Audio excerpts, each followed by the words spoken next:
and Aaron show on Friday night. I'm one of your hosts, Aaron, and he is. I am Derrick Day. He is Aaron. I'm Derrick. He's Aaron. How's it going? It's going pretty good, man. Just it has been an incredibly taxing week work Mm, wise. yeah. Well, it's in the history books now. Yep. And I'm still drinking coffee.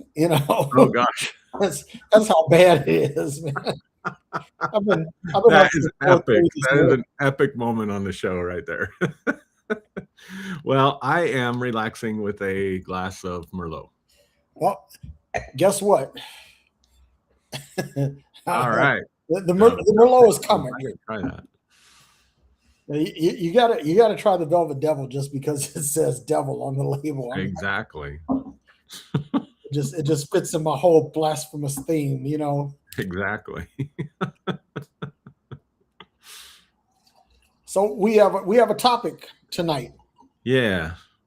What did we call it? self compassion. I think that's Self-compassion. Okay. what I we knew that call was a topic, but I wasn't sure if that was the title. it. Yeah. Oh.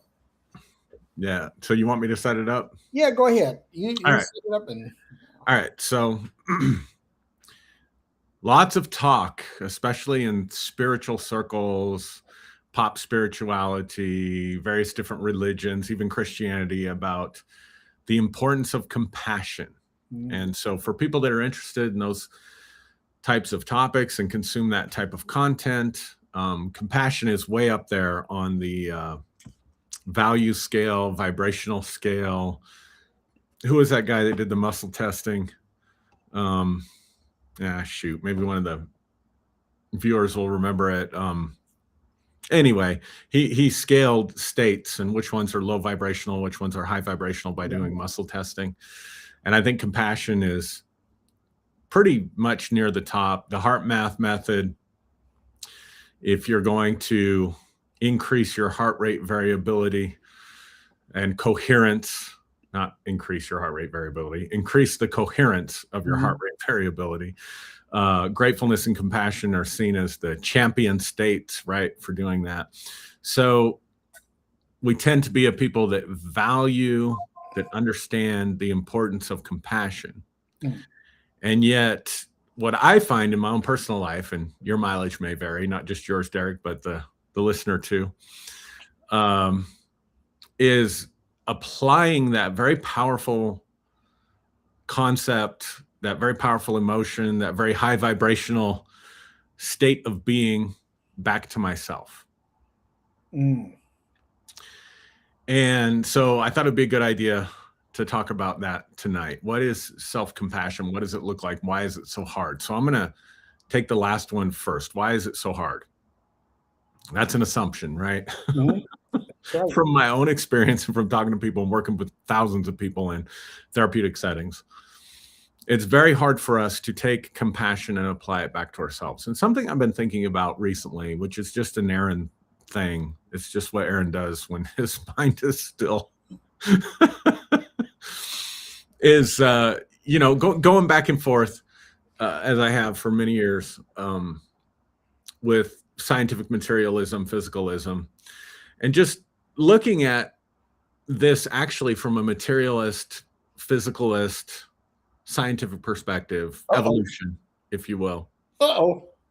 And from an evolutionary perspective, bonding in a tribe, bonding with people, very important to survival of the species. Bonding with another person is essential Yeah. to the survival of the species, not just the act of intimacy itself, but the fact that you raise children. Yeah. Interesting to me, Derek, I just learned this a few months ago, but gestation is not full in the womb. We're one of the only mammals that doesn't deliver a full gestated child. So I grew up, with horses on a farm. Yeah. Um, and so, I remember very vividly in my mind when we had colts that were born to mares, right? Mhm. And within the first few hours, the colt is standing, the colt is walking, the colt is following the mom. That's an example of a fully gestated mammal. Why am I getting into this? Maybe because compassion, that mother-child bond, maybe. But with human beings, they're not fully gestated. They can't walk. They can't follow. They can't recognize even necessarily their mother like a duck can right off the bat, right? And there's even, studies done now on how important it is for mothers to hold the baby skin on skin next to their heartbeat, that kind of stuff, to nurture this gestational process that is still occurring. So when I'm talking about bonding, even with someone and survival of the species, I'm not just talking about like the standard evolutionary model of reproduction. I'm talking about the importance of bonding, the importance of the naturalness, if you will, of compassion that has built up over the millennia due to evolution, right? And then when I look at it from another perspective, it's interesting to me, and this is one of the reasons I struggle with physicalism. It's interesting to me that from a strictly physicalist, materialist perspective, we're one planet among an innumerable number of planets, right? Really big. And the universe is just doing what it does, as kind of this mechanical sort of dead machine. If we didn't view it as a dead machine, we wouldn't talk about life on other planets. Is there life on other planets? We wouldn't be excited because there was evidence of water on Mars, or you know what I'm saying? So life, it would seem from our perspective, is this weird anomaly that pops up in this dead sort of mechanical universe from that perspective. And then as it evolves, we become primates that evolve with the capacity for self-reflection. Not just to think, but to think about our thinking. And so we all have this interior world that we experience. Dreams are an example of that. Emotions, thoughts, feelings, desires, all that stuff. And then we have this external environment that we survive in that's full of threats, but also with a built-in need to want to show compassion and bond outwardly, right? So if we look at it from this perspective and we say that self-reflection is a Derrick went away. If we look at this as self-reflection as a anomaly, if you will, in creation, and an anomaly, if you will, in the universe, then it would make sense that compassion is more easily given outwardly to other people as a survival mechanism, as a bonding mechanism, all of that. And then we have to deal with this where we're reflecting back on ourselves. And so I wonder if compassion is innately, biologically, an outward expression for our own survival. And if there's this learning curve, if you will, about how to take our external world and our internal world and integrate them. And I think being able to give ourselves compassion is a necessary component of that. And so the last thing I'll say is this. When I think about this, I think about the structure of it. And I think about, we have what I would call a natural self that just is. This is your child, right? This is your child that doesn't know right from wrong. They don't know social contracts. They just do what they do, right? And that self never stops. What happens is that we get a bunch of shoulds. So every should, I should be fill in the blank, whatever it is. I should be compassionate because compassion is a high vibration, whatever. I should be compassionate to myself. Well, whatever the shoulds are, those are all implanted as part of nurture. They're not part of what we came out of the womb with. Right. It's programmed into us, right? And so it seems to me that there is a gap between our natural self, what we naturally feel and want and think and desire, and what we should think and want and desire based on the programming that we got. And that gap is where compassion comes in. So I'm going to give you two examples that set this up and then let you talk. But the first example would be, you and I were both born into a world that had Christian influences. And if I think about this in terms of, those forbidden sins like homosexuality or gender dysphoria, gender identity confusion, right? So naturally, you and I are both heterosexual cis males. Right.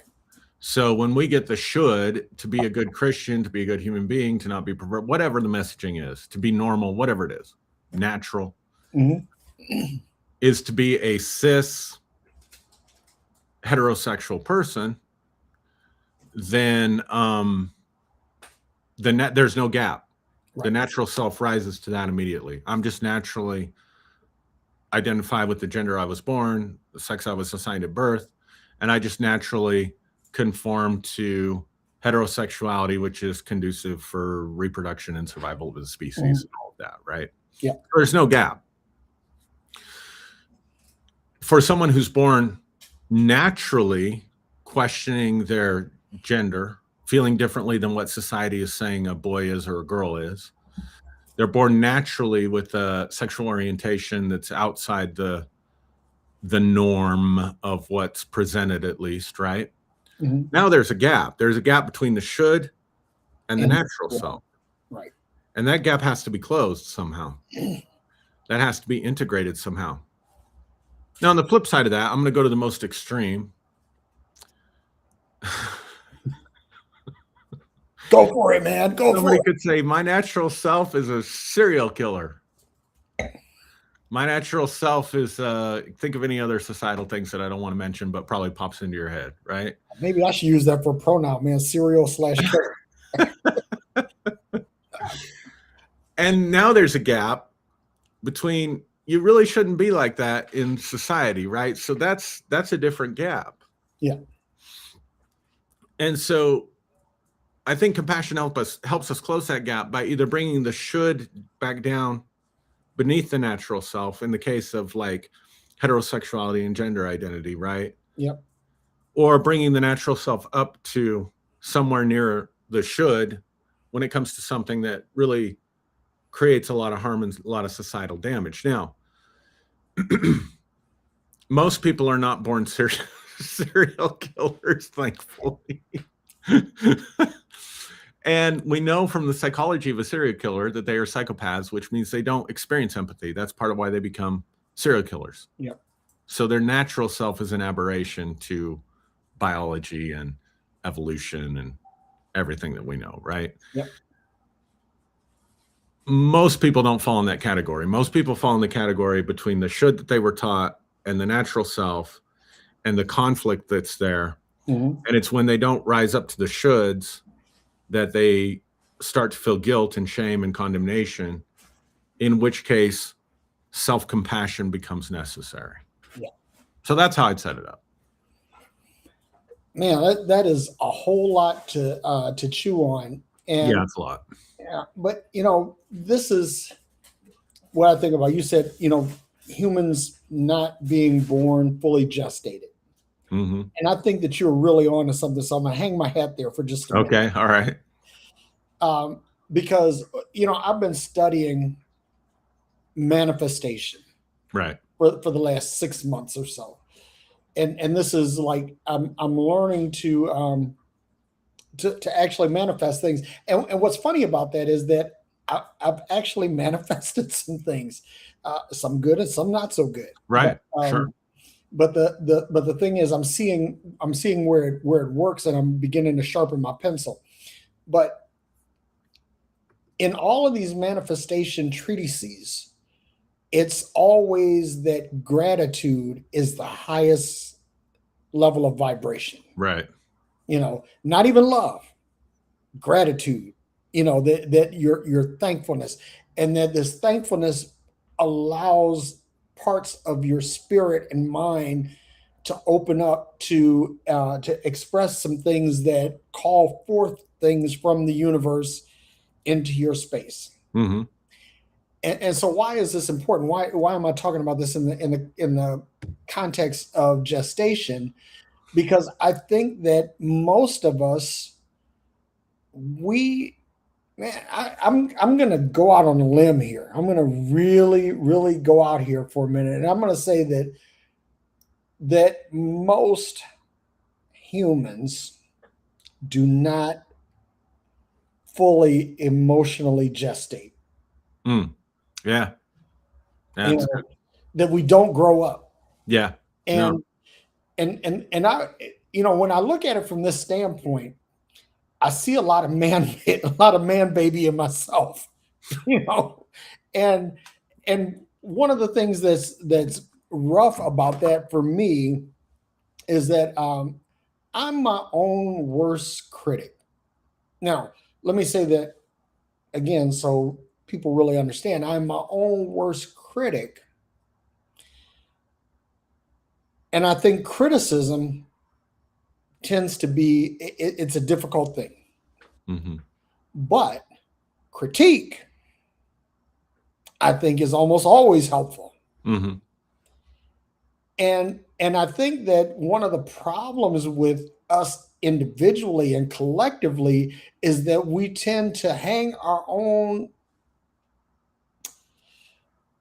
we look at our own value through the lens of criticism and not critique. Mm. And I think that that the people that become more spiritually and intellectually, emotionally mature are the people that learn to critique themselves. In Mm. other words, they look at themselves from a standpoint of what is it that's good about you and how do you improve that.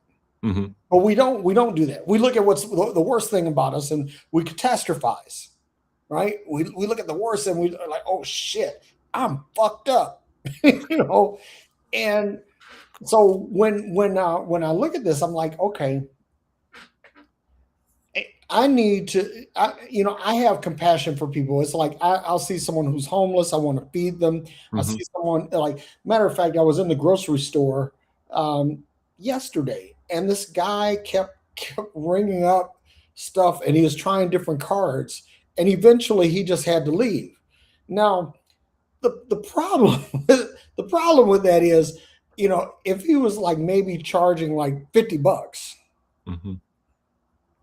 I'd have probably paid for his grocery bill, Mm-hmm. but it was like 500 or something. Oh God. So Yeah. I'm like, well, I'm not there yet. I have a Yeah. bit more. And he walked out with one bag of groceries, but I mean, sorry. no, the dude wound up leaving empty-handed. It was like everything that he had was just there. The cart, and he just left it. It was I'm everything just was there. I'm just jabbing at grocery prices. Yeah. So anyway, I had compassion for him.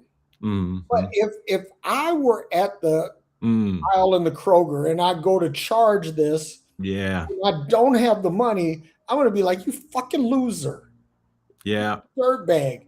How could you fuck this up? And I just go into this whole spiral of why I'm not good, why I'm not worthy, why am I Wow. messed up, right? Wow. So it's like right then and there, I saw where I could have compassion, I could have empathy for someone else, but would not extend the same to myself in the same set of circumstances. And Wow. so I realize, uh, and man, I tell you what, the last month or so has really taught me this, and I'm really coming to grips with it. And we had talked in the green room about shadow work. Um, man, I realize I have a lot of growing to do. I mean, in some ways, I've been hobbled, Mm-hmm. by people, places, events in my childhood and my young adulthood, Mm-hmm. and then some things are just self inflicted. I managed to shoot myself in the foot, Mm-hmm. you know, and so I think about self compassion. I think that it's essential to basic mental health. Mm-hmm. And part of the reason why we have Yeah. an epidemic of suicide or an epidemic of pathological behaviors or epidemic of sociopathy is because, like you said, here's my natural and here's where I think I should be. And because I'm not here, Mm-hmm. I'm going to criticize myself. I'm not going to critique myself and say, okay, this is my goal. This is my mode, right? Mm-hmm. Instead of saying, how do I grow to get here? In other words, and to get from here to here, and I'm going to get a little woo woo here. To get from here to here, that's raising your vibration. Mm. Because if you set a bar at a certain level, but your natural self isn't there, then what you're saying is, okay, I need to do something to get from here to there. And that is the whole vibration thing. But in order to, and so this is what I'll say, and I'm going to kick it back to you, is that manifestationists, if that's a word, tend to pin the most responsibility on gratitude. But I want to say that if you don't have self-compassion, I'm going to say it's near impossible for you to have gratitude. How can you be grateful when you are ashamed of or disliking of or distrusting of your inner self? Mm-hmm. How do you get past that? And that, why I think self-compassion is important. And with that, back to you. So I want to feed back to you some of what I'm hearing. You distinguish between criticism and critique. Yep. And if I understand you correctly, the way you differentiate those two is that critique is focused on the good. There's writing across my face. Oh, sorry. I'm experimenting with something. Okay. The critique is focused on the good and trying to close that gap. Is that what you're saying? Yeah. Okay. It's like critique. Critique is when you have positive feedback. Okay. Right. Okay. How can you take what you already have and improve it, or how can you tap into something that you may not be aware of yet that's going to make you better? In other words, critique is almost entirely positive because it's helping you to grow, to be better. But criticism, on the other hand, is like, Gotcha. smack in the head. It's more punitive, would you say? Exactly. Okay. And so, by the way, great illustration. There's such an amazing illustration about the man in the grocery store. Yeah. I could look at him with compassion and want to help him, but if I was in that situation, I'd be, beating myself up about what a loser I was. Such a powerful illustration that I think will stay with people long after this. I hope so. Long after this podcast. Yeah, for sure. I know it will with me. Let me ask you this question, though, about critique and criticism. What's the felt difference? What's the felt difference between when you're in criticism and when you're in critique? That's the first question. And I'll have one more. I'll let you answer, and I have one more to follow up with. Okay. So the felt difference is I've learned that when I've had mentors or people in my life who I entrusted to pour into my life, that when they spoke to me positively, they say, hey, you're really, okay, you're a good speaker. But if you try this, if you try slowing down and putting measured pauses into your speech, this is something that'll make you better. Whereas somebody said, oh, I can't listen to you because you just talk too fast. So how do you feel when you get the critique? You feel like, okay, I'm doing something right, but I've dedicated myself to a lifetime of self-improvement. So now I could take this constructive feedback and use it to improve my craft. Whereas when somebody says, oh, like one person just said, I don't like the way you talk. I don't like the sound of your voice. And I'm like, okay, so the content doesn't matter. Right. So and one of the things, this is something that I learned to do, and I have to reteach myself sometimes, because um, sometimes I'll take criticism to heart, Mm. and then immediately I want to push back.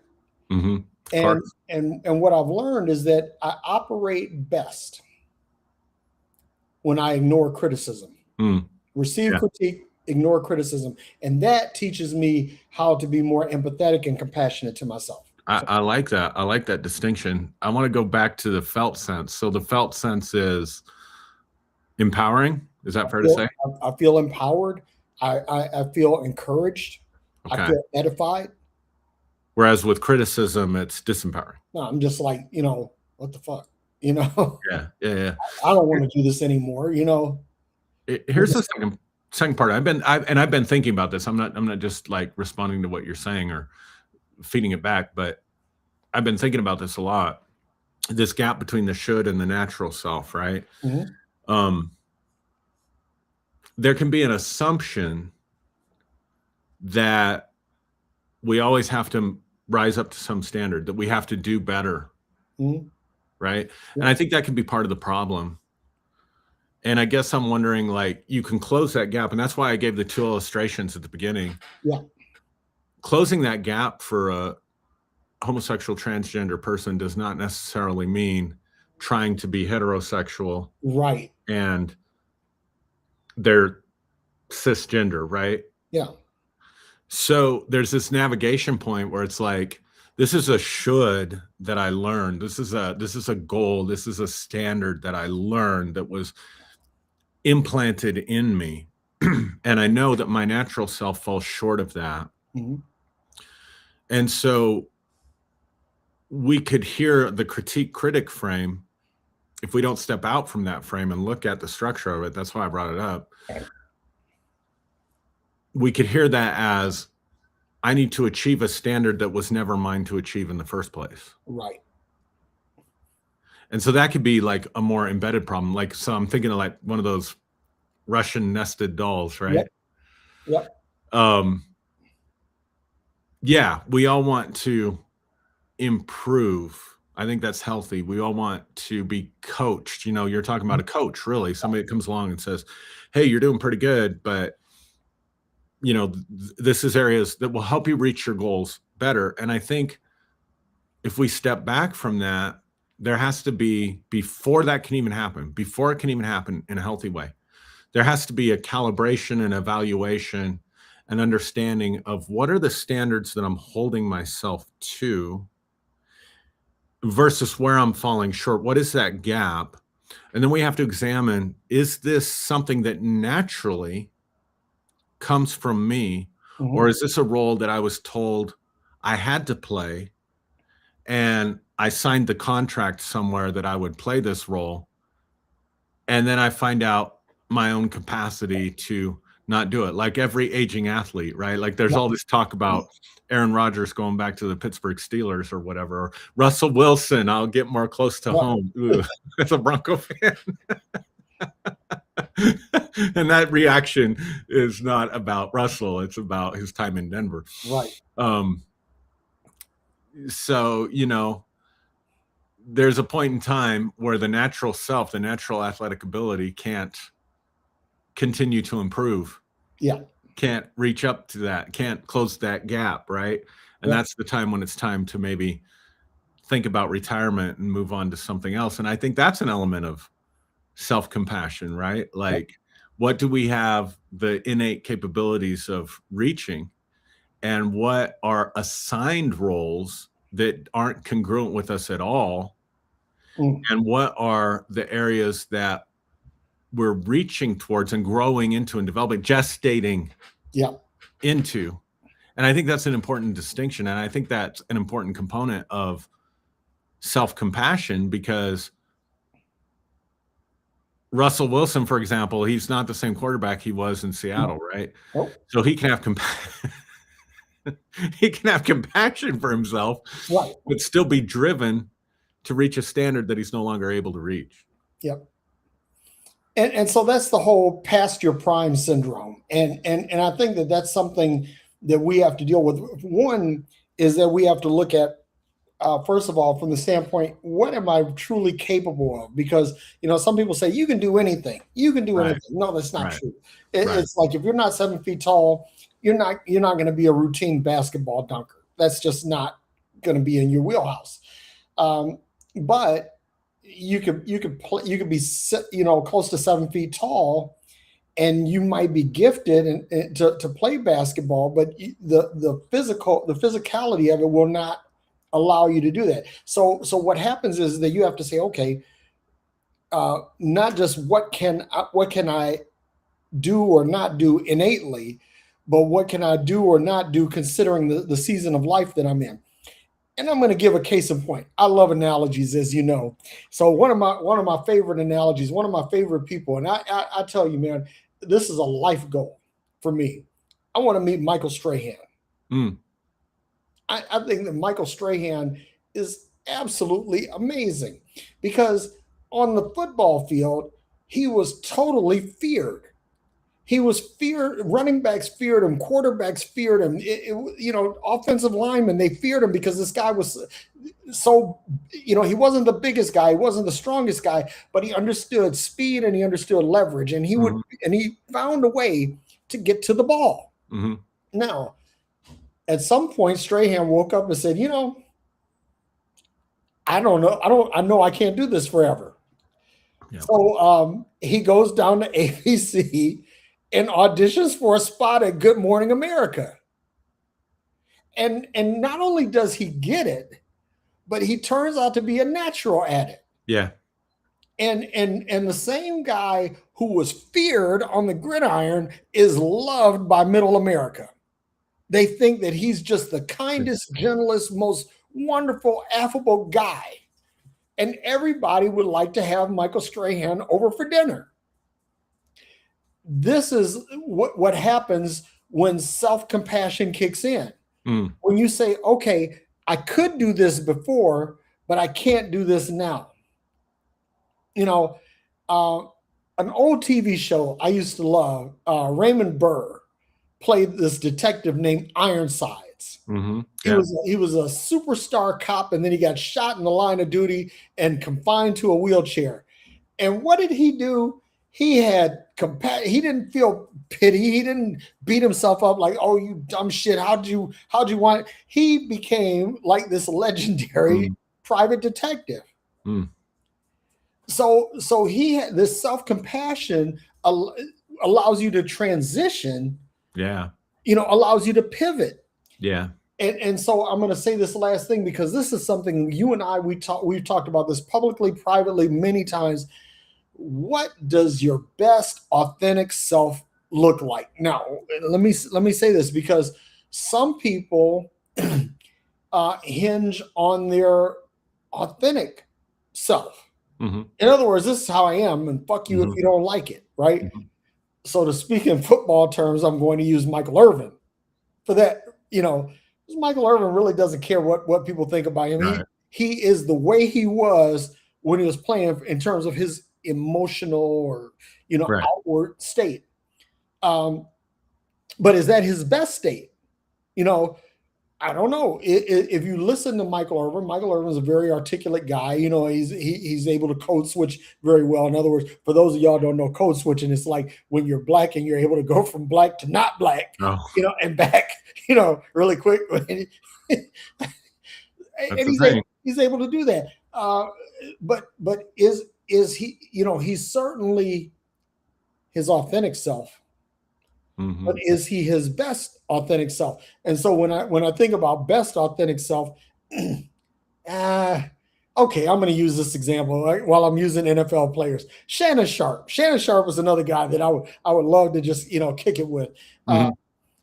But Shannon Sharp got caught in some sexual impropriety recently, so it's like it's taking a little bit of a shine off. Not necessarily for me, but yeah. But the point is that Shannon reached into his his best self. You know, what is the highest representation, the highest expression of myself, but also how am I authentic? You know, and he had this thing called Club Shay Shay. Yeah. And the reason why I'm picking on that is that if you know any, like, because I'm about to code switch here, like if you're in the hood and you got, let me tell you something, you know your ass is ghetto when you got a cousin named Shay Shay. If you got a cousin named Man, Baby, or Shay Shay, your ass is ghetto. All right. So that being said, Shay Shay was his, you know, his ghetto persona.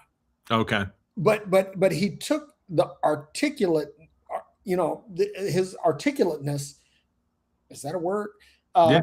And you know, and built on that, and all of his knowledge of not just the football field, but of sports in general, and the general, you know, human condition, and he built a brand on it. So here's a guy who and I'm going to say this also, that when you look at media celebrities, and you can take your pick, you can talk about Strahan, you can talk about Nate Burleson, you can talk about Shannon Sharp, you can talk about people like Anderson Cooper. You know, these are people that have tapped into their best authentic self. They are who they are. Jimmy Kimmel. Sorry, just had to throw that in there. It's Stephen Colbert. It's like these guys are exactly, or Jon Stewart, Trevor Noah. It's like when you look at these guys, you're like, yeah, this is pretty much, you know, how they are, how they operate. And another one, well, a couple of others. Eddie Murphy is another one. If you watch, you got to watch that Netflix show, Being Eddie Murphy. It gives a real insight into his world, and the guy that he is on stage is the guy that he is in real life. He's authentic, he's true to himself, but he's his best. He's always trying to sharpen it. You know, the old saying that we learned growing up: good, better, best. Never let it rest. Always do it better until you do your best. Right. And so, you know, people like that, the people who tap into their best authentic selves are the people, I think, that have the most success in life. They are the most fully gestated examples of humanity that we have. Yeah. So it begs the question, though, what determines best, I think, and what determines authentic, for that matter? Let me sink in here and say that, because authentic is when you're true to yourself. You know, we all have our own idiosyncrasies. We all have our own flaws. We have our good points and we have our bad points, right? But that's being authentic. It's being true to yourself. It's like, you know, I like wine. Yeah, true to yourself. And I think that's where we get into trouble, because what is my best may not be what society expects my best to be. Well, let me say this: your authentic self might be an asshole. Right. And is there a best expression of an asshole? Probably not. There's one in the White House. Well, sorry, that just came out. I didn't even think about that. I didn't have time to censor that or edit that. I was being my authentic self. So, but best self is just saying, okay, I'm in Kaizen mode, continuous improvement. I'm growing. Right. I'm changing. I'm evolving. Right, but I think the seduction. Here's where I think the issue is with compassion, because I think this is really important, and I've been walking some of this out myself. So, you know, this isn't just my response to what you're saying, but it's who determines what qualifies as best, I think, is really important and worth evaluating, because we can beat ourselves up for failures and shortcomings. So we talked about shadow work. So for me, this gap, right, between who I am and who I think I should be, there's all this stuff in here, and that is the content of shadow work. We talk about shadow work, we can be so vague about it that people don't know what they're doing with it, or they don't know how to do it or what to work on, right? So like, if I were to tell you there's a problem to solve, That's totally different than presenting you with a complex math problem, Right. right? Or a life problem or a financial problem or a marital problem. But I just say there's a problem to solve. And I think we kind of do this with shadow work, right? Like you got to do your shadow work. Well, what the hell is that, right? Like it rings true, feels true, but what's in the shadow? And I think this is what Carl Jung was saying too, that the shoulds are a lot of them imposed upon us by society, by our families, by the culture that we grew up in, by what we determine to be success and failure. For example, your example of the man at the grocery store, right? Mm-hmm. Like society would look at that. You're a total failure. I mean, he's living in his own consequences, right? But I remember, just incidentally, as a side note, I remember working with a lot of ex-convicts when we were in ministry, right? Yep. And I remember, I can't tell you how many of them told me, this life out here is hard, paying the bills, raising a family, being present for my kids. Like, I don't know how to do this life, but that life in there I can do. And they would deliberately put themselves in situations so that they would go back to prison, not because they were still operating out of the maybe original patterns that caused them to commit crime in the first place, but because for them, it was easier to do life inside the penitentiary than it was to do life outside the penitentiary, right? Yep. So my question is, I think we have to examine, like when we're thinking about the best self, this gap between where I'm at and where I think I could be, this is where self-compassion becomes necessary, not only for growth to reach that standard, Mm-hmm. but also maybe I can never be that. Maybe I wasn't that. Maybe I screwed up a situation so badly that there's no coming back from it, right? Yeah. Well, then what now? And so I think that's where that shadow content is. It's like, this is who I should be, and I couldn't be that. And I can't face that. I can't face that I couldn't be that. I can't face that I couldn't come up to that standard. Mm-hmm. So I'm going to shove it down here in the shadows. So if we look at it from strictly a Jungian perspective, Carl Jung, who gave us the terminology for it, introduced the concept, nobody's doing shadow work if they know about it, but no one else does. So we tend to think shadow work is our trauma, it's our deep dark secret that we're doing in secret or whatever, it's something that we know about. But for Carl Jung, that wasn't the case. It's the stuff that you hide from yourself, right, because you are so committed to the role that you can't face the fact that you didn't live up to the role. Right. And then that begs the question, was this a role that I was ever supposed to live up to in the first place, right? Yeah. That's a big one, and that's the thing, living up to the expectations of others. Yeah. I'm a big fan of anecdotes, but there's a story that I was told once, that this guy, he's like, this super surgeon, and there's an awards banquet for him, and he's there. He's a single guy, but he's there with his parents, and all these people got up and said all these wonderful things about him. And so finally, when it was time for him to get up and speak, he wept. And he cried so badly that his parents had to get him off the stage and get him out of the room. And as they're taking him home, they're like, I can't believe that you just broke down like this. You were you're at the pinnacle of your career. You're the best that you can be. Everybody loves you and everybody thinks you're great. And you just broke down like a baby. And he said, it's because when I was a child, I picked up a violin and I learned how to play it, and I learned to play it well. And this violin was everything to me. And I wanted to learn how to play this violin. But you, my parents, determined that I was going to be a physician. And so you pushed me in this. He says, exactly. And he said, and I'm still good at the violin, but I can't, because this is where you push me. He says, so tonight was not for me. Tonight was for you. And that's why I wept. And that's when somebody told me that story, I cried, because a lot Wow. of us, we get so caught up in the dreams and ideals of others and what people think you should be, and this, that, the other. And let me say this too about manhood.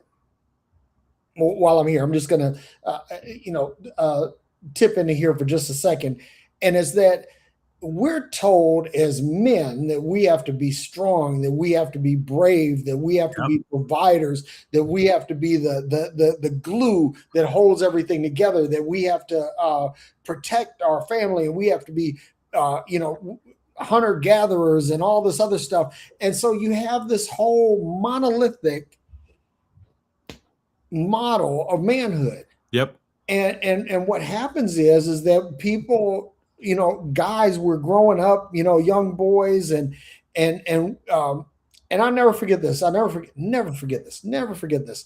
When my dad left, when we were kids, when we were young kids, I never forget the morning that he left.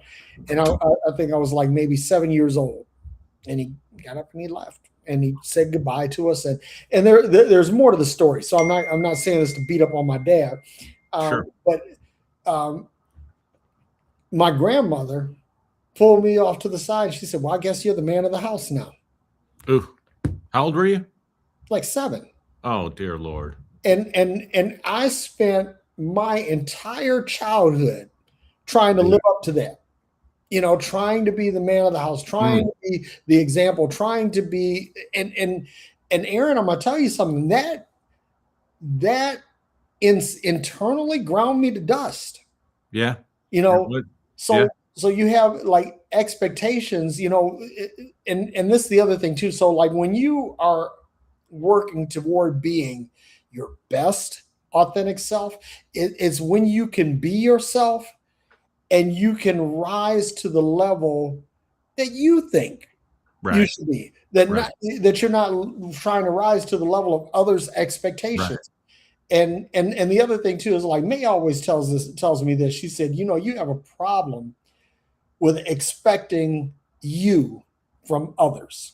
Mm.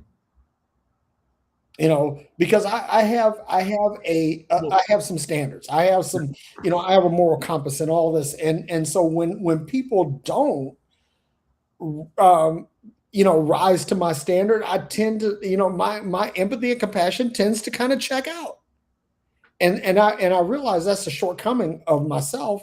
That's something that precludes me from being my best as well as authentic self. But that's, and again, it's like I have this expectation of what I think people should be and how people should behave. And so I project mhm. what I think, I am on I, others. I've done the same thing. And what I've found is that when I do that, the deeper issue within myself is that I have internalized whatever that standard is Mm, as though it's a universal law. yeah, And so I assume that if it's a universal law and I know I have to live up to it and I know I have to obey it, then everybody else does too. right.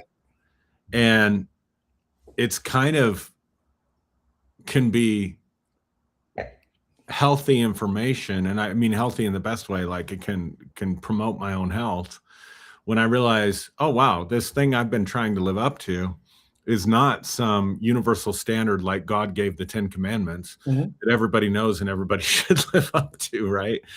And then I can evaluate it and say, what does match for me? I'll tell you a story. It's a silly story, but I don't expect people to totally get it unless it's impossible for you to have walked in my shoes. But I told you the other day when we were talking privately, I said I grew up in the most WASP Mhm. family ever, most white Anglo-Saxon Protestant family ever, right?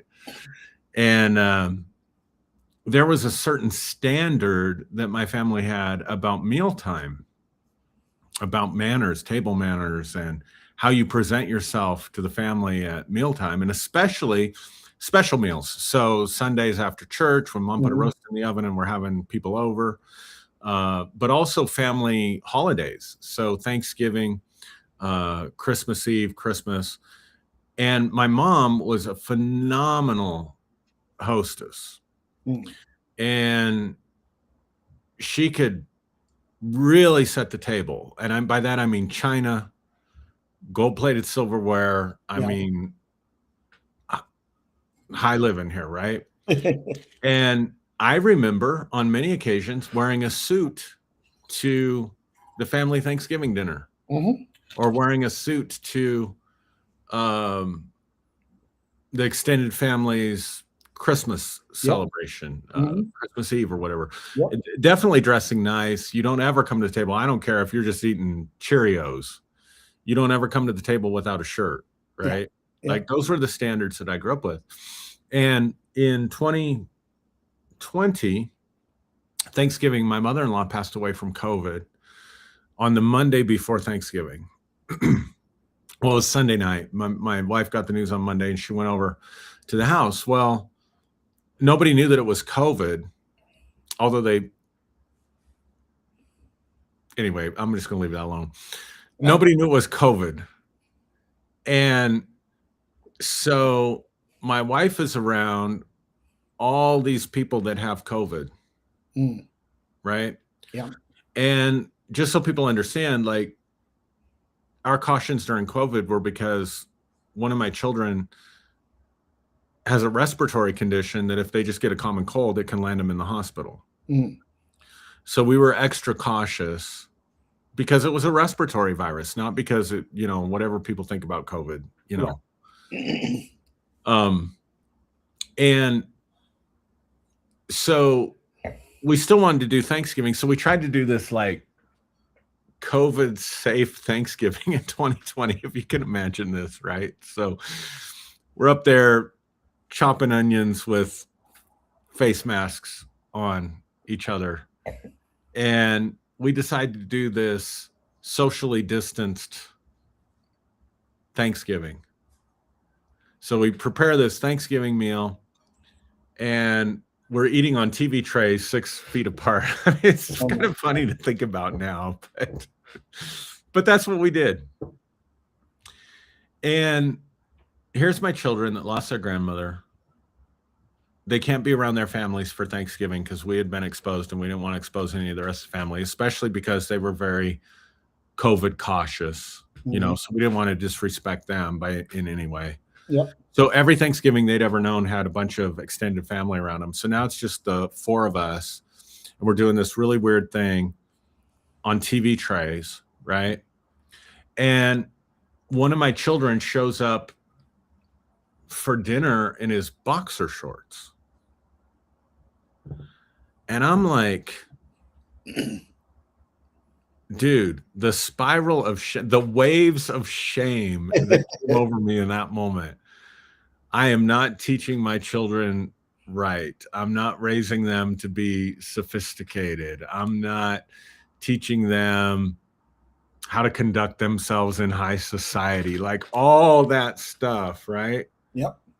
That was imposed upon me with no contextual framework added to it whatsoever. Yep. And I'll never forget in that moment, one of my coworkers texted me and said, "Hey, how's it? How are you guys doing?"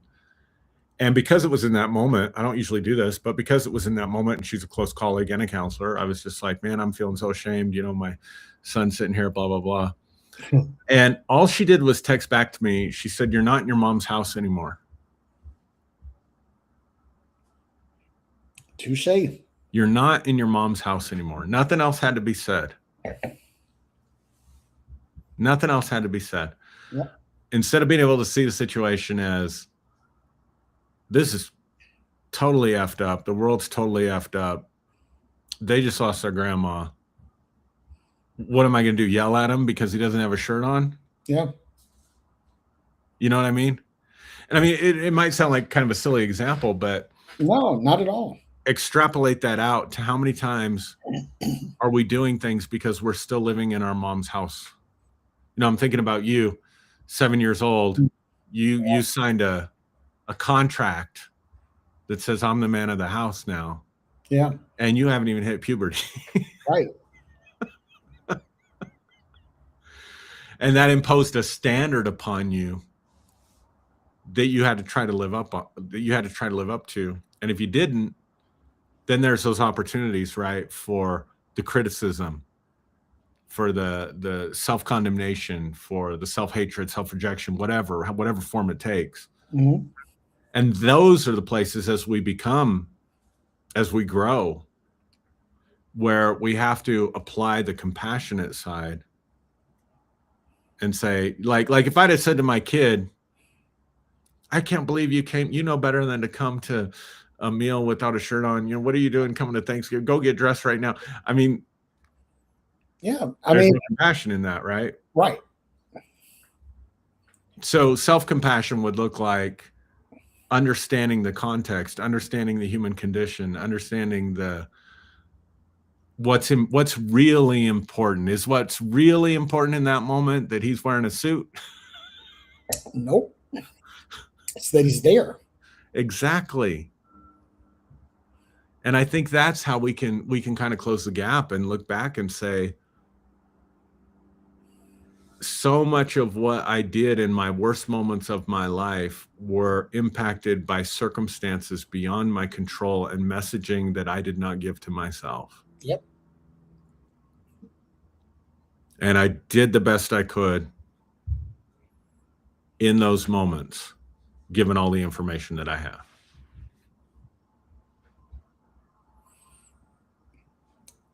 You know, I think about like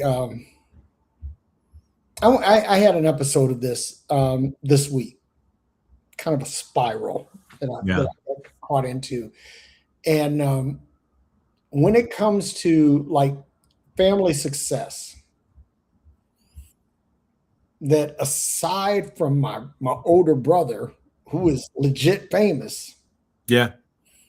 I've been the standard bearer Mm. of what success looks like. And so I was thinking about that, and I'm like, you know, I would like to do better for my wife. You know, I would love to retire her from work. Mhm. Mhm. You know, to get her to the point where she can do what she wants to do instead of what she has to do. And that's a life goal. And when I say a life goal, I'm not saying like in the sweet by and by. I'm talking about like in the next year or so. Sure. But I put all this pressure on myself, you know, because you know I'm the guy who drove the fancy cars, who had the big house, and all of these things, and so I was the standard bearer of what family success looked like. That was earned because there are some other family members that they, you know, Sure. they had some fortuitous things that happened that Sure.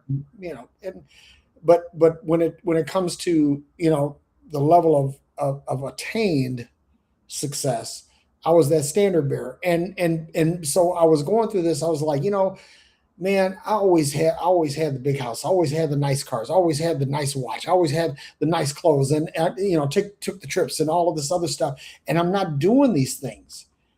And I had to stop and say, you know, dude, like right now, you know, I'm you know, paying for all of my house in Tulsa, you know, plus helping out here. And so from a financial standpoint, you know, it's like I have to give myself some grace and give myself and that, I want to talk about that because you and I came out of the grace movement. Mm-hmm. And you know that, you know, give yourself some grace. What is grace? Unmerited favor. Unmerited favor. It's, you know, like you say, you know, justice is getting what you deserve. Mercy is not getting what you deserve, and grace is getting what you don't deserve. Right. And so sometimes we have to look at our own condition and say, you may not deserve this. Right. But here it is. Here it is. Go get him, champ. You got this. You know, you may have completely screwed the pooch. You may have completely fucked up. But you know, give yourself some grace. Mm-hmm. And I think that when we do that, um, and so let me say this too about in the context of shadow work, is that a lot of people think that shadow work is either bringing what's in the shadow into the light Mm-hmm. or pushing what is negative into the shadow. Mm-hmm. And it's not that. I talked about this in a show, and I excuse me, I gave you and Carl Forehand Sure. shout outs in the Yeah. show because I've learned a lot about pretty much everything I know about shadow work. I learned from you and Carl, and it's this, that just like you casting a shadow when light is shined on you is evidence of your existence. It's proof that you are here. Wow. And so therefore, if you have something Wow. in your shadow, in your spiritual, emotional, mental shadow, it just simply means that you exist. Yeah. That light has passed over you and has cast this shadow. Is the shadow you? No, but the shadow is the evidence that you are here. I like that. And so I think that when we do shadow work, that we need to be more compassionate to ourselves. Yeah. You Yeah. know? Absolutely. Yeah. So anyway, that's what I have to say. It's like, man, I know you wanted to work the work shadow work into this, but this is something that I think about, is that if you are not willing, and I'm going to say this, and again, as a clinician, you may correct me, I might be wrong, but if you are not willing to express self-compassion, if you're not willing to extend that to yourself, I think it's impossible for you to do shadow work, not effectively anyway, because you have to look at the shadow, what's in the shadow, and say, um, I don't I don't like that, or that may be a dark part of me, or that may be something I'm not particularly comfortable with, but it is me. And so I embrace this as part of me. Do I let this rule me? Do I let this control me? No. I control the shadow because I determine how I walk in the light. So anyway. Yeah. No, I like that. I mean, most people don't ever do shadow work. most Yeah, most I'm people doing it don't now. ever. But absolutely, I think part of it is we're programmed through all kinds of different mechanisms to not be human. Mm, One of the things I've been doing as part of my own therapy is grounding to the earth mm. and then noticing what I feel. So for people that aren't familiar with that, you go out barefoot, you stand on the grass, you stand on Touch the some dirt. grass. Yeah. Yeah. Yeah. Yeah. And it sounds really, new agey and San Francisco flaky. But I noticed something as I was doing this practice, that we belong to this world. So as someone who grew up on a farm, as someone who grew up, with the seasons, like planting season, rain season, we're not getting enough rain. My dad was in the pinto bean business, so pinto beans have to dry out Yeah. in the fall. So if you get too much rain even though it's a mature crop, if you get too much rain in the fall, it can ruin the crop, Mm, right? So you're praying for rain at the right time, not too much rain at the wrong time, and you're living with the consequences of those seasons. And then growing up with, slaughtering our own pigs and killing our own sheep. And mm, so there was a part of me that was very in tune with nature, right? And we don't have that dynamic anymore because we grow up in cities, or like I live in a bedroom community, it's considered, um, but the trees are carefully curated and landscaped, the grass is mowed, the seasons just depend on what I feel in my body, whether I'm cold or I'm hot, whether my air conditioner's running and my bill's higher for my electrical, or my gas furnace is running and my bill's higher for gas. And what are the prices of these? You know what I mean? Like, so I think that we have lost touch in this society with what it means to be human, not just because of the natural stuff. I'm just using that as an example, like what it means to actually be a human being. Human beings get enraged. Human beings want to kill other human beings at different times of their life. Yeah. Human beings compete for resources. Human beings are dependent. You know, we've forgotten how dependent we are. When you're on the farm, you're a little more aware of how dependent you are, how less control you have, you know. Um, I don't know, man. Everything is so abstract. Everything is so mechanical. Everything is so machine generated that I think we have lost touch with what it is to be actually a human being. Human beings lust after other human beings. I mean, this is just part of being human, right? Yeah. And I think that creates a greater gap between, you know, I think about the young women that I've counseled that are obsessed with Instagram and their polished, curated photos that they're putting out there, and then they look in the mirror and there's a gap. Yeah. You know, like human beings get fat. That's what we do. Yep. That's a good thing. It means you're blessed. I mean, If you you're wake up in fat, the you're morning, blessed. You're not fighting for your very next meal. You're not homeless. You're not worried. You're not worried about someone paying for your groceries. You know, fat is a blessing, but from a human perspective, right? Yep.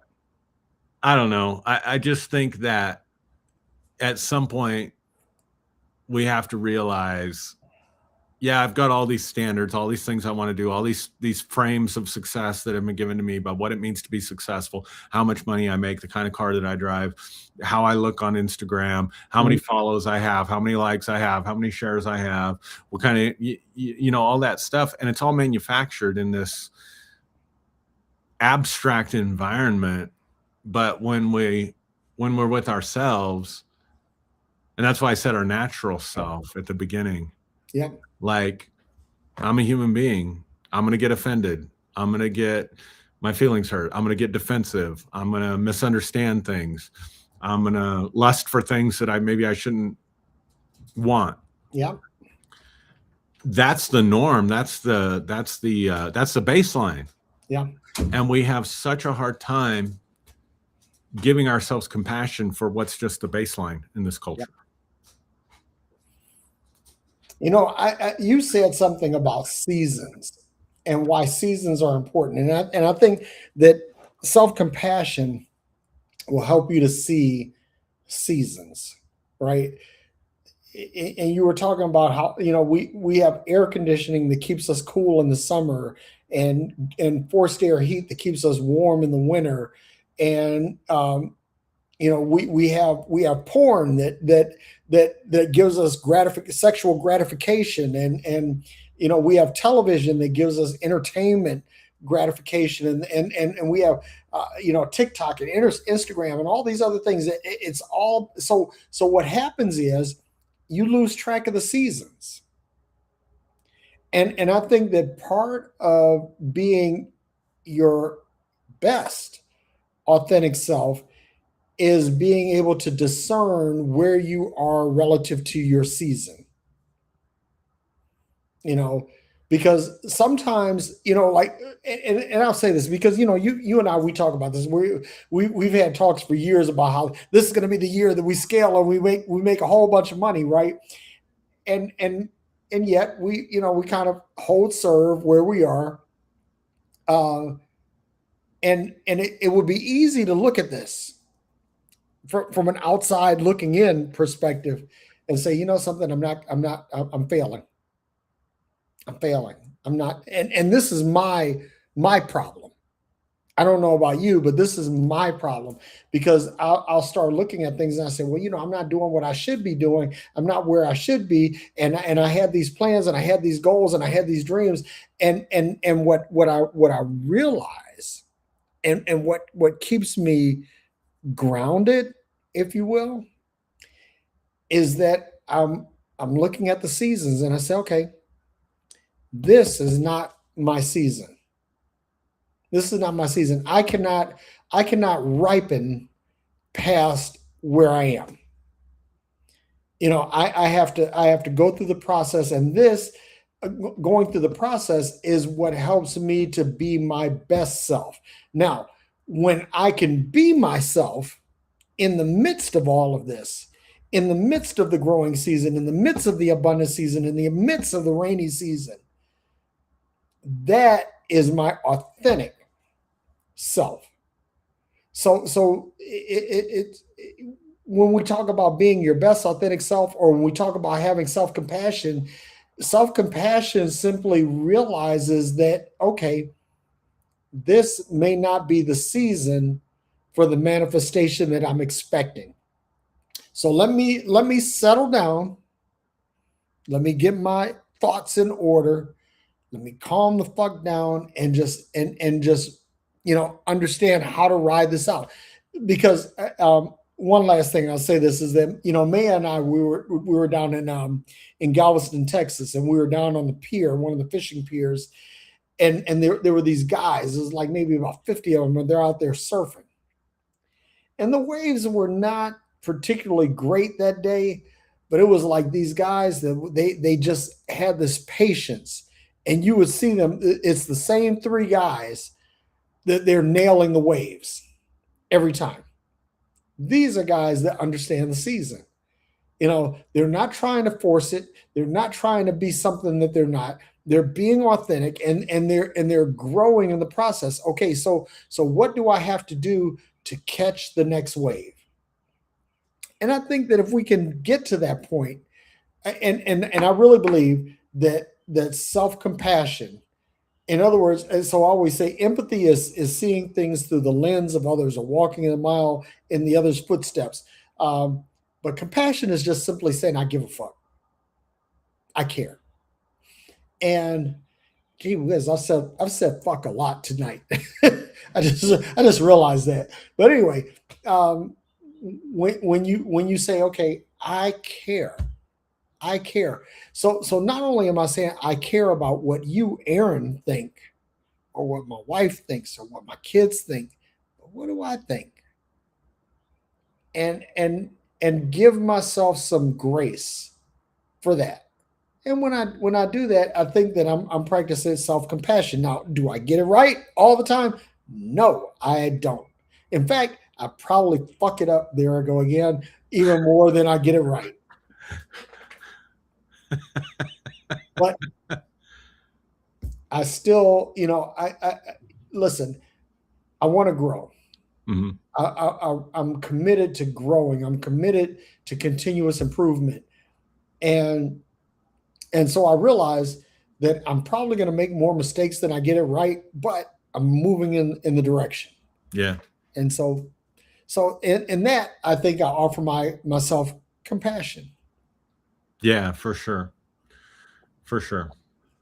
I'm going to bring it back maybe to close. I just want to bring it back to the distinction you made at the beginning of the program between criticism and critique. Mm-hmm. And I asked you the question, what's the felt sense of it? I asked you that on, with intention, because not just out of curiosity, because there's an energy to it. Mm. There's an energy to it. One is a building and uplifting energy. Yep. The energy of critique. I feel good and I feel inspired to Kaizen. Yeah. Which, total sidetrack, but Kaizen has compassion built into it, because it isn't about meeting the standard. It's about self-improvement towards the standard. Exactly. So it has that compassion piece built into it. Just do a little bit better today than you did yesterday. And if you didn't, there's always tomorrow. It's always tomorrow. That's, to me, that's the essence of Kaizen. It isn't this treadmill of self-improvement that the self-improvement industry can put us on. It's a way of looking at things that, okay, just daily progress, I look at one of my favorite movies is Fight Club. Yeah. And Brad Pitt's character, he says self-improvement is masturbation. I was like, wait a minute, you can't say that. But it's like if you're improving just to try to improve, Right. But if you're improving because you say, okay, this is going to make me a little bit better. This is going to make me Right. a more value added. Right. And I think when you look at it that from that standpoint, you're growing. Yeah. Yeah. I agree. But I think, the energy of it, back to what I was saying, the energy of critique is uplifting. It's building towards something. The energy of criticism is to tear down, to depress, to disempower, empowerment versus disempowerment at a felt sense. And I think there's a felt sense of compassion, right? Yep. Like when I'm not extending myself compassion, there's a felt sense of you're a piece of shit. You should have known better. Why are you doing this? Why do you keep doing this? Yeah. When are you going to grow up? When are you going to stop being so stupid? Like Yep. all that negative self-talk, right? There's an energy to it. Whereas self-compassion has a vibration, it has an energy to it that functions in a way I think you articulated very well in the difference between critique and criticism. Yep. So that's where I would wind it down. Okay. I think this was a really good talk, and there were a lot of growing in real time moments. Yeah. And whenever we have that, that's always I get the warm and fuzzy, Yeah. because that to me is indicative that we're on the right track, that we're doing something that gives, that helps, and at the end of the day, that's my goal. What can I do today to help someone become their best authentic self? And when I lay down at night, what did I do today to help someone become their best authentic self? And that's my iterative inquiry of myself. Yeah. Yeah. Yeah. All right. So I guess that brings us to the close. You want to take us out? Yeah, I want to say something real quick. There is a guy that I ran across on Facebook, and he has a podcast called the Big Head Light Skin Comedy Show, and it's a podcast. And I'm going to be his guest tomorrow. Oh, nice. And I think it airs live at 6 p.m. Central or 6 p.m. Eastern. Cool. Tomorrow, so I'm going to be on this show, and I empathize with that because I have a big head, I'm light skinned, and I think I'm funny sometimes. so Nice. we talked and we were supposed to do it before, and I got sidetracked, but this time I'm going to be on the show, and this guy is hilarious. And I'm looking forward to it. So if you get a chance, I'll make sure that it's lit up on my feed, and awesome. And then you and I we need to sit down and talk, because we talked about doing the podcast, and in addition to what we're doing here, and we need to get that going. Yeah. Get serious about this stuff, right? Yeah. All right. Everybody, thanks for watching. If you watched live, thank you. If you're watching by replay, thank you even more for taking and spending your time with us. Let us know in the comments what you think. And with that, peace and hair grease, man. We're out. All right.